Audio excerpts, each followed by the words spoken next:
প্রিয় বন্ধুরা, এই ব্রিজটাতে কুলিং সমস্যা হয়েছে। এটা সার্ভিস করতে গিয়েছি, এ থেকে দুটি বাচ্চা ঝগড়া লেগে গেছে। মাল সবগুলা একবারে নরম হয়ে গেছে। ঠান্ডা সমস্যা, কুলিং সমস্যা, এদিকটায় থাকতে পারেন। প্রত্যেকটা মাল একবারে গলে গেছে। মাল নরম হওয়ার পিছনে কারণ কি এটা দেখবো আমরা। নরম হয়ে গেছে সব। ফ্রিজের সমস্যা হয়েছে। ফ্যান মোটরটা আছে না, ফ্যান মোটর জ্যাম হয়ে লক হয়ে গেছে, এটা ঘুরতেছে না। ওই যে এইটাতে সমস্যা হয়েছে, এর নট হয়ে গেছে।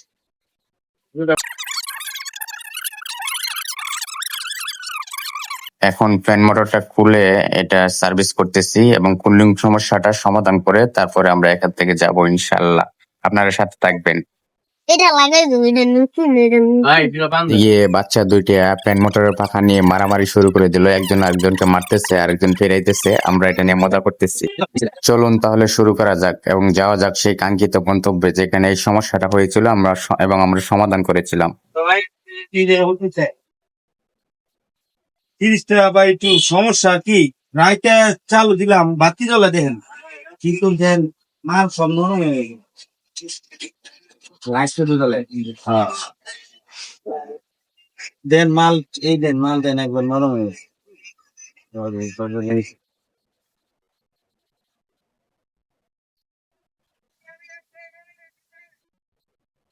ছবি থেকে কালকে রাইতে রাত্রে জানাই দেন, আমরা তো এনে কাছে জানি আমরা রাত্রে তো, কালকে তো বিয়ে রাত্রে ভালোই চলছিল। কালকে রাত্রে আগে দেখে গেছি।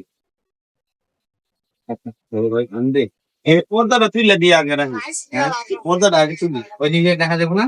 হ্যাঁ, ওই দিক দিয়ে সাইড করে দিতে থাকবে। মাল সবগুলা একবারে নরম হয়ে গেছে। ঠান্ডা সমস্যা, কুলিং সমস্যা, এদিকটায় থাকতে পারেন। প্রত্যেকটা মাল একবারে গলে গেছে। দেখেন বন্ধুরা, মালের কন্ডিশন ভালো না। নরম হয়ে গেছে সব। একটু ওই দিকে দেখা যাবে। এদিকে তো জায়গা নাই, ওই দিকটা চুলা সরাই দিবি। আমি সার্ভিসিং করার জন্য ব্রিজের উপরের মালামালগুলা সরাইয়ে জায়গা করতে থাকলাম এবং কাজ শুরু করে দিলাম। ফ্রিজের সমস্যা হয়েছে। ফ্যান মোটরটা আছে না, ফ্যান মোটর জ্যাম হয়ে লক হয়ে গেছে, এটা ঘুরতেছে না। ওই জন্য কম্পিউটার ঠান্ডা করতে পারতেছে না, কম্পিউটার গরম হয়ে গেছে, পুরো ফ্রিজটা গরম হয়ে গেছে, মাল মারতে হবে আর কুলিং দিতেছে না। এমপিএন নিতেছে 2.37, মানে 30 চলতেছে, খুব ভালোভাবে চলতেছে। কিন্তু ফ্যান মোটর নষ্ট হওয়ার কারণে সব মাল এবং ফ্যান মোটর নষ্ট হওয়ার কারণে কুলিং দিতে পারছে না। ফ্যানটি জাম হয়ে গেছে, ফ্যানটা চেঞ্জ করতে ওকে আমি চেঞ্জ করে ধরেন পান ধরেন চালু। ফ্যান মোটর পাল্টায় নতুন ফ্যান মোটর বসায় দিলে অফ হয়ে যাবে। এইদিকে আমার খুব গরম লাগতেছিল, তাই ফ্যানের পাখা দিয়ে বাতাস করতেছিলাম ঠান্ডা হওয়ার জন্য। গরমে গাইবে যেতেছে। ফ্যান মোটরটা খুলে এখনই আপনাদেরকে দেখাইতেছি, দেখেন।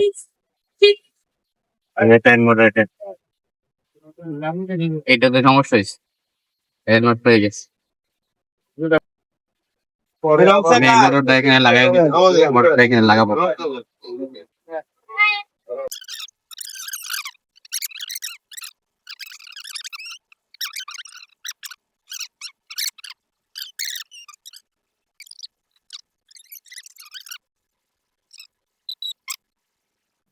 আমরা ফ্যান মোটরটা খুলতেছি, খুলে এটা সার্ভিসিং করার চেষ্টা করব। দেখি সার্ভিসিং হয় কিনা। যদি না হয় তাহলে নতুন একটা ফ্যান মোটর আমরা লাগিয়ে দিব। ঠিক আছে, আপনারা আমাদের সাথেই থাকুন, দেখুন আমরা কিভাবে ফ্যান মোটর সার্ভিস করি। এই দুইটা নাটের জন্য আমার দুইটা ফ্যান মোটর খোলা লাগছে। দুইটা নাটের জন্য দুইটা ফ্যান মোটর খুলছি। আসলে টেকনিক্যাল কাজগুলো পড়তে গেলে খুব কষ্ট হলেও এগুলো খুবই আনন্দের, কারণ এগুলোর মাধ্যমে আপনি অন্য কারোর উপকারে আসতে পারবেন এবং অনেকের সমস্যার সমাধান করতে পারবেন। আমি মনে করি এইভাবে আপনি দেশ ও জাতির উপকারে আসতে পারবেন কারো না কারো সমস্যা সলভ করার মাধ্যমে। সো এটা একটা আনন্দের কাজ এবং এটা একটা আনন্দের পেশা, গর্বের পেশা, এবং আমি সেই পেশায় যুক্ত হতে পেরে নিজেকে গর্বিত মনে করি। আজকে আমি ধন্য কারো না কারো উপকারে আসার জন্য। আলহামদুলিল্লাহ। আজকে আমার হেল্পার হচ্ছে পিচ্চি দুটি বাচ্চা। এটা লাগাই দেবো, এটা নতুন, এটা নতুন। এদিকে তারা দুইজন মারামারি শুরু করে দিল এবং আমার পাখাটা নিয়ে নিল। কে বেশি হেল্প করবে এই নিয়ে আমি তাদের ঝগড়া থামিয়ে তাদের থেকে পাখাটা নিয়ে আমি আমার কাজ করতে লাগলাম।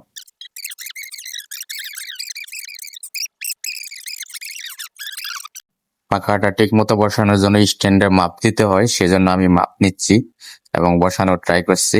এখন স্ট্যান্ডটা সেট করে ফেলবো এবং বসিয়ে দেব। এই যে এখন ফ্যান মোটর কমপ্লিট, এখন লাইন দিমু, চলবো।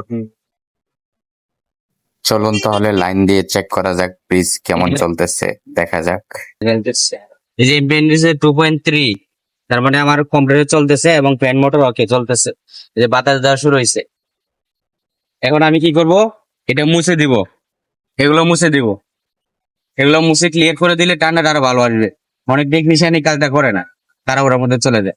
এই কন্ডেন্সারের মধ্যে অনেক ময়লা পড়ছে, এগুলো মুছে দিব, এটা মুছে দিব এবং এটা বরফ দিয়ে বা পানি দিয়ে ঠান্ডা করে দিব, তাইলে ভালো পারফর্ম আসবে, তাহলে আমাদের কাজ কমপ্লিট হয়ে যাবে।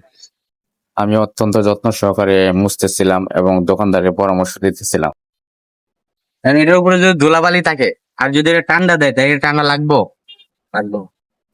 প্রিয় বন্ধুরা, আপনার বাসায় যে ডিভাইসটি থাকবে, যে ফ্রিজটি আপনি ব্যবহার করবেন, সেটিকে ভালো আসবেন এবং সেটি ভালো করে মুছে রাখবেন, পরিষ্কার করে রাখবেন। ধুলো ময়লা জমতে দিবেন না, ধুলো ময়লা জমলে ঠান্ডা ঠিক মতো আসবে না। এই যে ফিল্টার বা স্ট্রেনারের মধ্যে কি পরিমাণ ময়লা জমছে,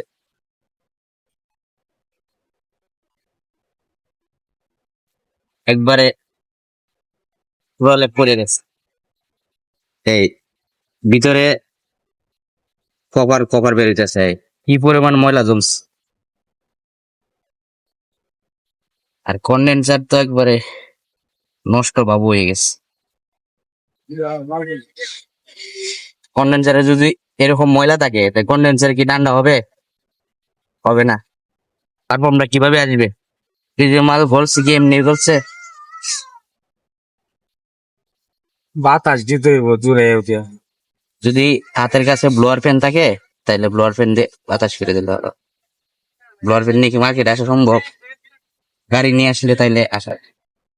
প্রিয় বন্ধুরা, আসুন আমরা আমাদের বাসার ডিভাইসটিকে পরিষ্কার পরিচ্ছন্ন রাখি, যত্নে রাখি এবং ভালো রাখি। আপনার মোটরে যতক্ষণ ঠান্ডা না হইছে ততক্ষণ আপনি ফ্রিজ ঠান্ডা হইব না। আপনার ফ্রিজের মূল তো হ্যাঁ, ফ্রিজ কমপ্লিট, এখন আমরা লাগাই দেবো।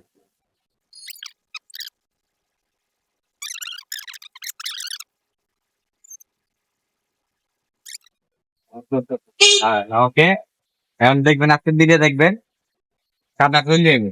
ঠান্ডা কি আপনি চেক করতে দেখা দিন, তারপরে যদি ঠান্ডা না আসে তাহলে কিন্তু উড়াইলেন, উড়াই আরেকটা নিব আসতেছে।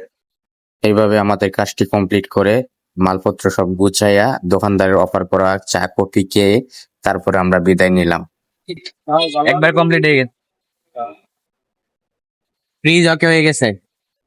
সকলেই ভালো থাকবেন, সুস্থ থাকবেন, সুখে থাকবেন। আবার দেখা হবে অন্য কোনো ভিডিওতে। আল্লাহ হাফেজ।